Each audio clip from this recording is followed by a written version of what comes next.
All right, everybody. Welcome to another episode of Audio Signal Podcast. Today, with me, there is another podcaster that it doesn't have the show on ITSP Magazine, but we've been connected through someone that just started the show on ITSP Magazine, our common friend, Christina Stokes. And it was a good meeting that we had after the LinkedIn introduction, the mandatory nowadays LinkedIn introduction. Right. Unless we are to an event, then you're like, hey, let me introduce you to someone. Otherwise, we have to go through the cyber world. And that's kind of like what we're going to talk about today. The name of the podcast is connected to that. It's the Cyber Cafe Hour podcast. And we're here with Dr. Joseph. And we're going to talk cyber, but mostly we're going to talk story and storytelling and maybe what it means in this industry and the good that I think is doing in this industry. But, you know my opinion in regard to stories. Today we're here to listen to what Dr. Joseph's opinion is and what he's been doing so far. So, Joseph, welcome to the show. Oh, thank you. Thank you so much, Marco. I definitely appreciate it. And, as you mentioned, our common thread, Christina, she was definitely the plug that, like I said, I really brought us together. But this was great. I'm just glad to be here. Thank you. Yeah, I mean, I think this industry is it's big, but it's very well connected as a community. Mm-hmm. And I would say, every single person I know knows someone else that I want to meet, that I want to talk to. And that's the beauty of having a podcast. And I think that's also why a lot of people in our industry, let's face it, there is a lot of podcasts about cybersecurity, right? Oh, yeah. There's a ton. I mean, just podcasting. Right. I mean, even just podcasts in general. Oh, man, yeah. I think it, at this point, if you don't have a podcast, something's wrong with you.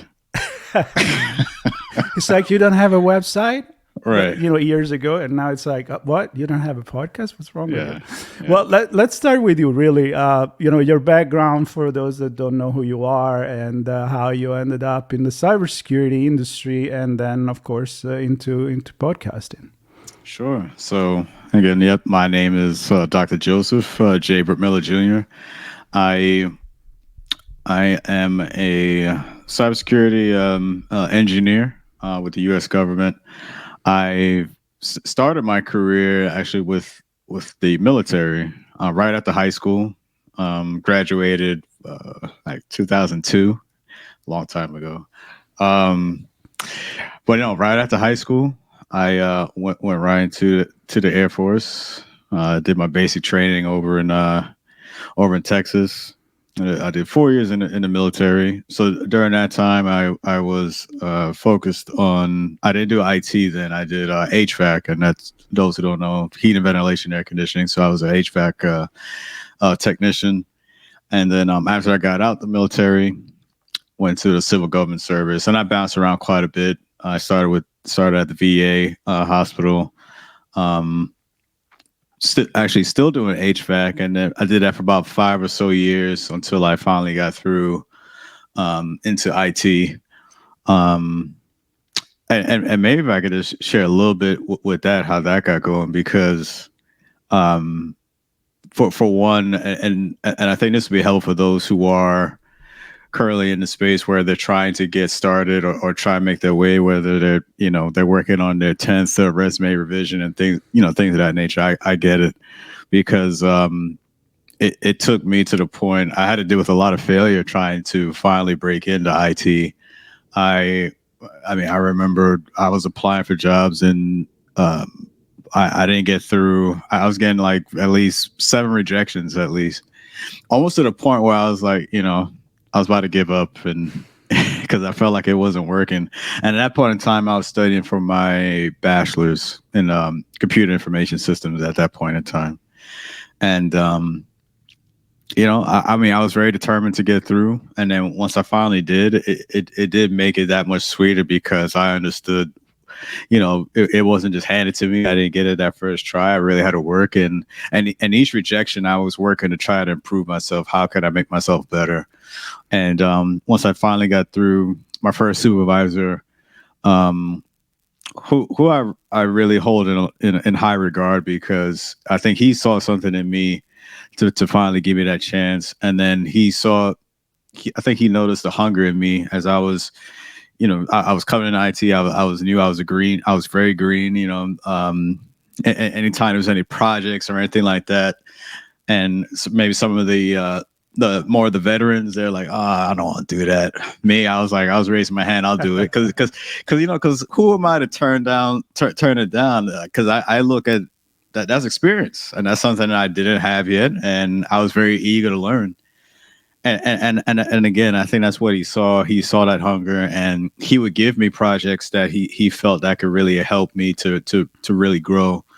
And so his name is Gary, and he now he's like retired in Florida now, but we've kept in contact with each other. And every time I moved up and made progress in my career, I've always kept him up to speed as to, how I'm doing.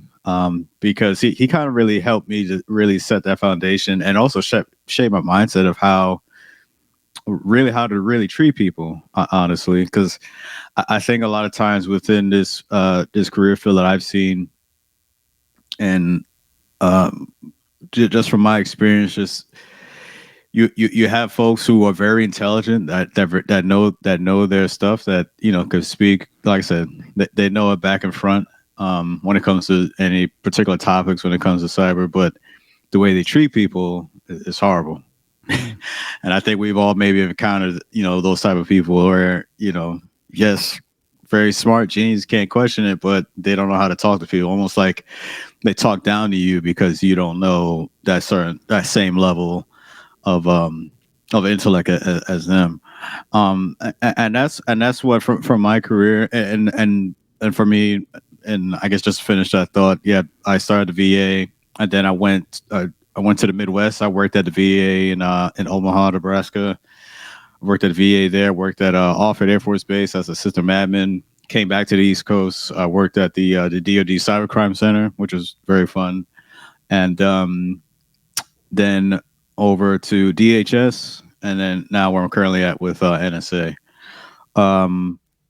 So, like, as I mentioned, just every stop I've had I say maybe even the privilege of having that experience to know that I've had great leadership, and I've had not so great leadership, but I'm able to learn from both aspects, because I know how that makes you feel as a human. Mm-hmm. And so for a quick example, someone could be so as far as like the bad or not so favorable supervisor or leadership example, you only want to do just the bare minimum.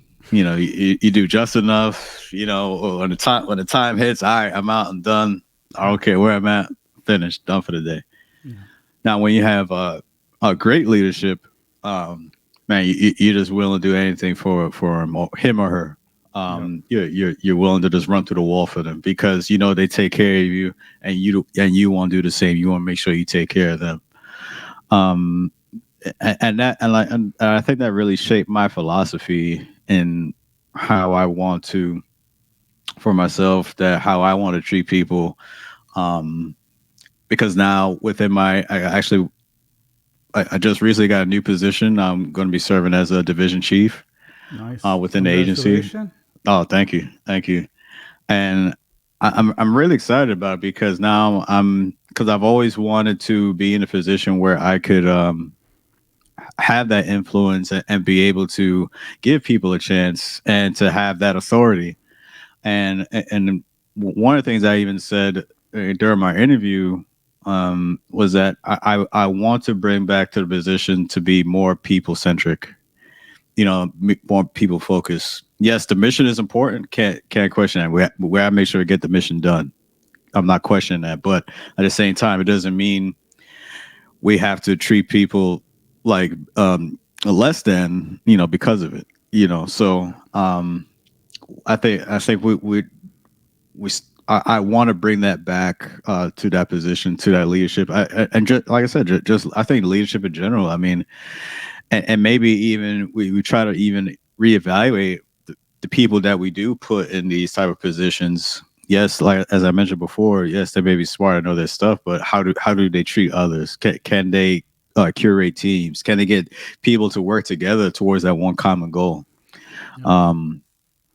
I'm gonna say something here because I growing up I always have this. I've done a lot of sport when I was a teenager, and I remember one of the things I started notice as a young kid was the fact that some people are really good player into some sport, like in my case, soccer or other kind of sport, Okay. like being Italian, that's soccer. But the point is, some people were really good, like the excellent player. But could you ask like, how do you do that? They couldn't tell you how to do it. They just do it. Other people that maybe they were not the best player, they had that gift of teaching you, like giving Right. you training and motivate you, and I think it applies to leadership very very much. Like some people are really good at doing things, and we need those. But Right. some people may not be the best in the field, but they're the best at creating the best. Right.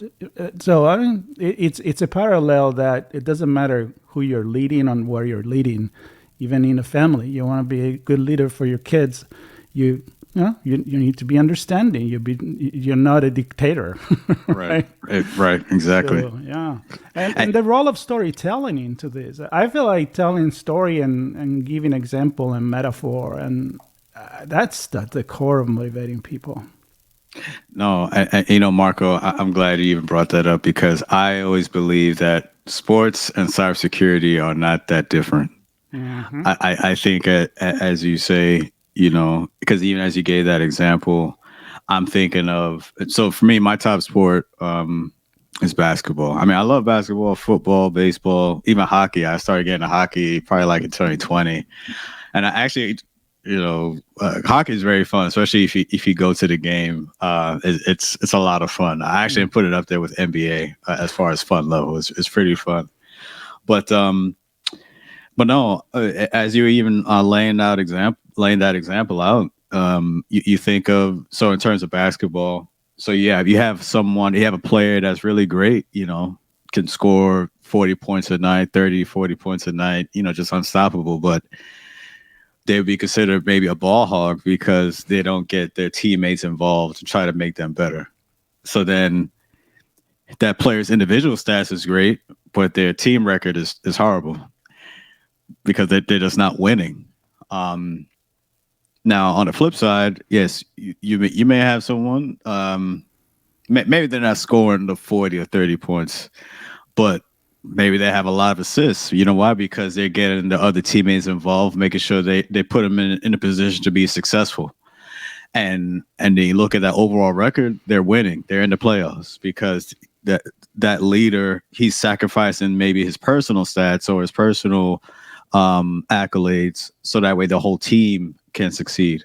And I think again that's really the same thing that you have to look at when it comes to even in the world of cybersecurity. When you have your teams and you build your teams out, you can't, as far as a leader, you don't want to be the one, of course, that's going to just take all the credit. You want to be able to put your team in a position to be successful.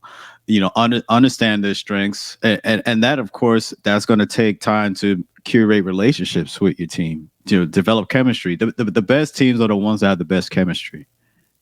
I don't think you could even beat that if you have, because think about it, you're trying to put, let's say you're looking at a cyber team, maybe have 5 to 6 people on one team together, coming from all different backgrounds, different personalities, thought processes, and things of that nature. As a team lead, your job is to try to bring all those varying mindsets and personalities together, and to get everyone to buy in to that common goal. So So that may require, maybe sacrifice on certain aspects from some team members, things of that nature. Some may have to do a little more, whatever the case is. But if you get everyone to buy in, and again, you have that chemistry, you understand where people are, and even as I talk about trying to be more people centric, not just completely focusing on the mission, but understand where they are as a person. But maybe one of your team members may have had a death in the family, or someone's maybe their spouse is going through a pregnancy, and they're staying up late because of it, because with the baby and everything like that. Yeah, just understanding, like, we're not all robots. We still have lives outside of the work, and sometimes that may carry over or spill over into the work. And I think as a lead, you have to be proactive and to understand that, and just having some empathy and understanding just where your team are and how best you could serve them. And even and so even with that, you're kind of even implementing a bit of that servant leadership. You want to be able to do what you can to help your team be successful as it can be. Right. Is this the leadership aspect and the career, the human aspect of cybersecurity? Is that at the core of your show? Is kind of like where the conversation you try to steer it into? Right. Yeah. So when myself and my co-host Alfredo, when we got started with the Cyber Coffee Hour, one of the things that we did, or I say one of the motivations that got us going, is that we surveyed the landscape as it pertains to cyber podcasts, and one of the things we learned that we gathered from it is that we'll see a lot of a lot of podcasts that are featuring individuals who maybe, in those C-suite positions, CIOs, CISOs, CTOs, what have you. And there's not enough focus on those who are just getting started, because even those CISOs, as I just mentioned, they didn't start out as such. They started from the bottom and worked their way up. And mind you, I'm not saying that as a bashing, because my personal goal is to become a CISO myself. So, but I feel a part of it is lacking, is that because I don't think there's not enough voice being given to those who are maybe dealing with gatekeeping, trying to get into the cybersecurity field, racism, also, even the amount of issues that women have to go through, black or white, what trying to get into the field. And I don't think those stories are being told, because I think a lot of the messaging that comes out with cyber is,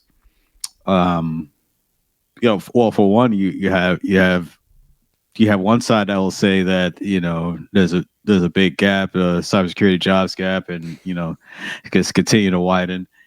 But then when you look at some of these, I guess, quote unquote entry level positions, and they want you to have a CISSP, with like 3 years experience, I'm like, that's not entry level. It is the famous startup position with 10 years experience. you have to start getting experience when you're a kid. Like, you got to start working when you were like 10 years old to get experience according to those standards. I mean, it's nuts. But no, what we want to do is give a voice to those who are, like I said, getting started, who feel like they're being underrepresented. Their voices are not being heard, and we want to make sure we highlight those individuals, and also because to when you hear those type of stories, you're more able to relate to them, especially because, like, for me myself, growing up in New York, in Mount Vernon, New York, I didn't have anyone that looked like me, doing this, and I keep that in mind for as I continue to progress and the work that I do, is that I want to be able to set that example for those coming up behind me. So, of course, for my kids, and also those who maybe just try and get started, who thinking about getting started in cyber, and to know, to say, hey, I see he's doing it, or I see that she's doing it. Maybe I could do that too. Because I think representation is important. If I think a lot of people kind of make up their mind on things if they see someone that they can relate to, to see someone doing it already. Yeah, and I'm a big fan of podcast in general, not just in cybersecurity, but in general, is really helping. Like before the podcast, it was the blogging, then became vlogging, whatever. But the point is, it was regular people doing their job, not the C-level, not the celebrity, that were able. It's kind of like a democratization of the media, right? I mean, you can access. You get a small microphone. You don't even need a microphone if you want. You can use the computer microphone, and with few bucks or for free, you can give it a go, and you can have a conversation with someone, and you can bring your story. Now I'm going to go back into the story to the digital world, or the wave, if you were broadcasting, and people can see that, hey, someone is doing that. Why not me? So when I say there is a lot of cybersecurity podcasts, I don't say in a bad way. I'm actually happy because more people hear about that, being also in that industry. Myself, that's how ITSP Magazine started. So tell me, is there any stories that stuck out more than others so far? I think you mentioned someone that you brought into the show when we were chatting before recording that actually is not in cybersecurity. And that was kind of cool to me. Yeah. No, absolutely. One of my favorite episodes was the episode we featured. Her name was Valina Pinnock. She's from Jamaica. And that was a very special one to me because my bloodline is Jamaican. Both my parents are from Jamaica. And so when we had her on and she shared her story, she mentioned that, at first go around, she wasn't in cybersecurity. I think she was doing like hotel management, if I remember correctly. And like she was with a friend, and a friend was trying to kind of talk her into doing it. So she actually they did a class for a little while. Then she quit, and then kind of went back to hotel management for a bit. But she really saw like, man, I really don't want to do this, rest of my life type of thing. So she gave it another go. And then this time she went all in. Like she just, she had like a whole laundry list of certs now, Network Plus, A Plus Security. I mean, I remember when I was reading our intro, I was like, oh, wow, this doesn't stop. But no, I think it was really great. I thought it was really fascinating to hear because, and even one thing she even said when she was on the show, because she didn't think that she would be considered to even be on a show like that. But to me, I guess maybe from the outside looking in, you see someone who has that talent and that perseverance, I'd say, because to know that she really found a love, like I said, it didn't start out that way. It wasn't like love at first sight. And she stepped away from it for a little while and then came back. But then she really, like I said, she really had a love, develop a passion for it. And, it really showed. And she's really doing a lot of great work. She's very highly skilled. And one of the things I enjoyed after the episode was that, there was a lot of great, she received a lot of great praise from her peers. When we posted her episode on LinkedIn, and a lot of our friends were saying, "Oh man, I came, that was a great episode. That was great." Everyone was just a pouring of encouragement for her. And I thought it was really cool, and that's what we wanted to do. We want to give those voices, those who are doing, to me, very good things within the field. She has a great heart, and I could definitely see her being a leader. Years down the road, or even shorter than that, because she's such on a very high trajectory with the way she's going. But no, and that's what we want to do. We want to feature and highlight people who are, like I said, It may not be the CIOs, CTOs yet, but they're getting started and they're making a big impact. They're impacting their community and they're making that example because even like her friends now, they see her on a podcast, cyber podcast, and like, oh man, I didn't know she was doing it like that. Mm-hmm. And they get encouraged because they see someone that they know that they can relate to, and like, oh man, and you start thinking like maybe I should consider cybersecurity. And that's how, honestly, I think that's how you really can effectively impact and change lives because you have to show that it can be done. Yeah. So, and I think she did exactly that. Yeah, I mean, there are so many ways you can motivate people, and I go back to sometimes you watch a movie as a kid and you get inspired. Say, hey, I can do that. Yeah. Or you see someone in TV but again, it's about democratizing it. It's hard to kind of connect with the celebrity. Plus, there is this idea that everything is an overnight success, right? You're a musician, and you made it big. I'm like, yeah, but this person has been playing since when I was a little kid, and probably failed and got refused a million times. It's not really an overnight success. So it goes back to the sport. It goes back to you failing, many times. I'm a big passionate of NASA history, all the Apollo program and Mercury. So I always listen. And the amount of time you hear the astronauts had to apply to get just in the program, it's crazy. And these are like, test pilot back in the days and all of that. Right. And it goes in everything. And so we need to break this myth that, it's either an overnight success, and if you don't make it at the first try, you need to give up. It's BS. I mean, it's bullshit. Marco, I agree wholeheartedly, and I think that's why maybe even some people get discouraged because, and I don't want to, I guess, necessarily pick on LinkedIn, but I think a lot of times if you look. Someone who's maybe getting started on LinkedIn, maybe not understand how the algorithm works. And, they see like post after post, like, oh man, so-and-so got a new job, so-and-so got a new cert, whatever. And then you look at yourself and like, man, I'm not doing that. Like, what am I doing wrong? But what those people who are posting about those jobs or new certs or just new chapters in their lives, a lot of times they don't share the failures that led up to that point. So you don't really get the full story, a lot,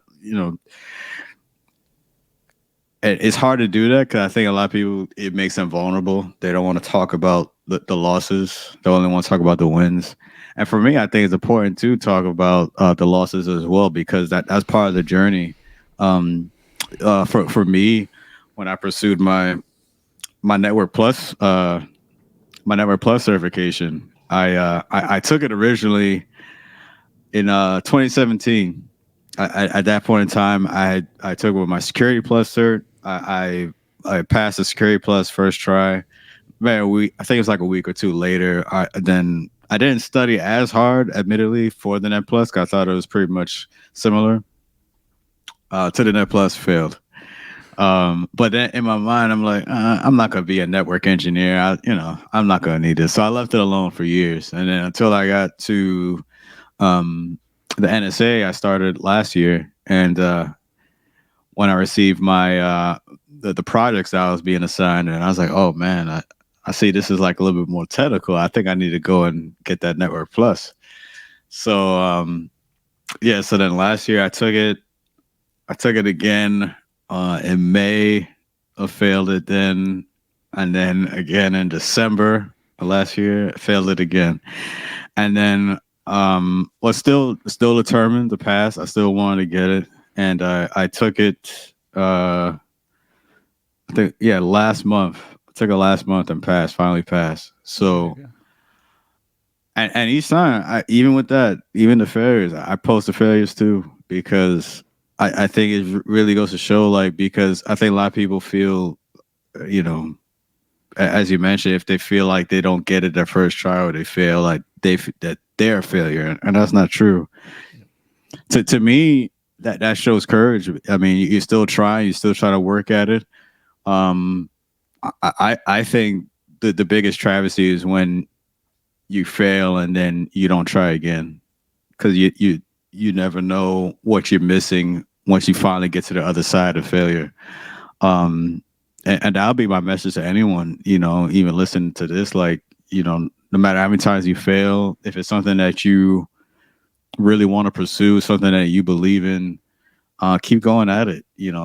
I mean, maybe make the minor adjustments that you need to do, whatever it is. But if that's something you truly believe in and you want to do, don't quit. No matter what people say, no matter what people do, keep going for it. Keep striving, and you'll get there, because it will make the reward that much more sweeter, because you went through all that, and you know how it feels. Going through that whole journey, you know how that makes you feel, and then to finally get it, you appreciate it more. It means a whole lot more than someone, maybe, like I said, if they just get it with no problem. So yeah, just keep striving, keep working, don't quit.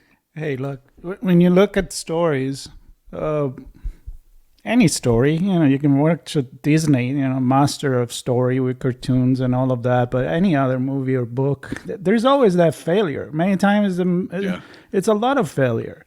Right. And then, eventually you get there. Why people write like that? Because first of all, I think it's life, right? I mean, and social media is not just LinkedIn in general. Social media are not doing a good deed for teenagers in general and kids, because the moment you go there again, it all seems like, oh, why they have this beautiful life and career and tell me how you got there. And the other thing is just because I think we fuel, we get energized and we become better, because now you're here, you told your story, and I am sure 100% that most of the people listening to this, they're probably thinking like, hey, I'm not going to give up. I'm going to get going. So we need to share this kind of story and to be candid and open and all of that. So tell me, as we start wrapping here on time, what are you envisioning what kind of story you're envisioning for your podcast? Because it is relatively new. You have, I think 13 episodes the last time I checked. Yeah, we actually got a couple more in the pike, so yeah, we're hitting around there. Tell me about those, and kind of like what kind of people you want to bring to the show. I mean, maybe right now there is people in the industry listening and like, hey, I want to go share my story, because that's the kind of story that Dr. Joseph is telling on the show. No, absolutely. So one thing is that I'll share first is that what we want to do, and again, as Alfredo and I worked on this, is that we want to be different, like from the like I said, that landscape of cyber podcast. So much and so is that we want to not only feature those who have that cybersecurity background, but even those who don't have that cybersecurity background. And the reason for that is, I think we could even reach more people by meshing two different genres, or maybe two different worlds together with the common thread of cybersecurity. And I gave you one good example is that one of our episodes, which I thought was a lot of fun that we had, was Dexter Henry. He's a New York Post sports commentator, and he's never done a cybersecurity podcast ever in his life. He's all sports and everything, and I followed his work for a while as well. But I reached out to him and said, hey, kind of like the shot in the dark. I told him, I said, hey, I love what you're doing. Love to bring you on to the Cyber Coffee Hour, and surprisingly, he was very excited to come on board. But we had him on, and so what we want to do, I said, so in this situation, when we have a guest that doesn't have that cybersecurity background, we still try to find that common thread. So in this situation, in this episode, we talked about cyber threats that happen within sports. So I think we talked about during that point in time that there was a cyber attack within the NBA, certain a couple of teams. I think one of them featured the Houston Rockets. They had to deal with a cyber attack, and also like different cyber attacks that happen like with the NFL, the Olympics, things of that nature. So we was able to have a great discussion on that. And so the whole purpose or strategy behind that is, so now when Dexter's followers, people who follow him or his peers or what have you, they see him. Of course, they're used to seeing him on, like I said, sports related podcasts or shows, or like his own sports shows. But now when you see him on like a cyber podcast, they're like, "Whoa, what is Dexter doing there?" Now they start getting intrigued, and it gets them thinking. And they see that they listen to the conversation, and maybe though, like I said, maybe his followers of his peers, Dexter's peers, they see him on this type of show, and maybe they had an interest in cybersecurity, and they didn't, maybe they need that little push to finally get them over the fence and say, hey, maybe I should pursue cyber, because that sounds pretty cool. And so again, what we're trying to do, we want to think of innovative ways, different ways of, because we talked about, I think earlier, the big cybersecurity jobs gap, trying to attract more talent. And I think we have to think differently. We have to think of different ways how we can do that. I think we have to sometimes kind of meet people where they are, maybe touch on some of, their interests that has nothing to do with cyber, and still try to, like I said, find that common thread and then pull on it. Mm-hmm. And also it just makes it more fun. I think it helps to give even the cybersecurity field a better reputation, to try to give it a little bit more life, as opposed to, it's not just for geeks and nerds and things of that nature. It can be fun. There's a lot of things that you can do, a lot of different avenues within cyber that you can explore. Especially if you're coming over from maybe a different career field, there's something in cyber for you that you can do, that you could pursue. You just have to give it a shot, and like I said, you can have a lot of fun, and try to change like those perceptions, or maybe those misconceptions that maybe people may have about cyber, or you have to be a certain way to get in, or this and that. No, I mean, if it's something you want to do, just come through. We'll take it. You don't need a hoodie. No. See, well, I think it's opening. I mean, I'm not a tech person. I remind that everybody all the time. I come from branding, sociology, and political science. But right. The more I have a conversation on my other show, or with Sean on the cybersecurity one, I mean, we talk with researchers, with political science, we talk with psychologists, we talk right. about social engineering, and open it up to a lot of different avenues. I mean, law. With artificial intelligence now, generative AI, it's getting all over the places. There's right. privacy. I mean, you name it. So I am happy that people like you are not just having the tech to talk conversation. Right. We're not just talking about breach and the next. I mean, we need that. Of course we do. No, of course. Yeah. But not everybody should do just that. So right. I'm excited to hear more of your stories. I'm glad that you found the time to come here. We had a coffee together, if it's your show, the coffee. This is all about storytelling. But hey, I enjoy my cup of coffee with you, and I wish you all the best. And for everybody listening, I'll have the link to your social media if they want to get in touch with you, your website, the podcast, and anything you wanna share. And for everybody that is listening now, subscribe to my show, subscribe to Dr. Joseph's show and his co-host. And together we're trying to share more stories so more people can come in the industry. And it's a pretty cool job. I got to say, we're not telling the story the right way. Right. If you want to add on that, please. I mean, it's pretty cool. Yeah. Again, it's trying to change those misconceptions about cybersecurity. I think people, like I said, even as you mentioned, the hoodie. Honestly, I don't even know how that became the standard, but no, cyber is much more than that, man. you could be cool, and you don't have to be a nerd, with a big gulp right next to you. You don't have to do that. You don't have to be that way. And I think that's what kind of deters people. You're like, oh man, I'm not, I don't want to be doing that. I mean, you could be fly and still doing cyber. I mean, come on, you could. It's for everyone. So very cool. We just got to help change the narrative. Yeah. And there's no better way to do that than sharing stories. So keep doing that, and people keep listening. And again, take care. See you around. All right. Thank you. Thank you very much for everybody for listening. Bye. All right.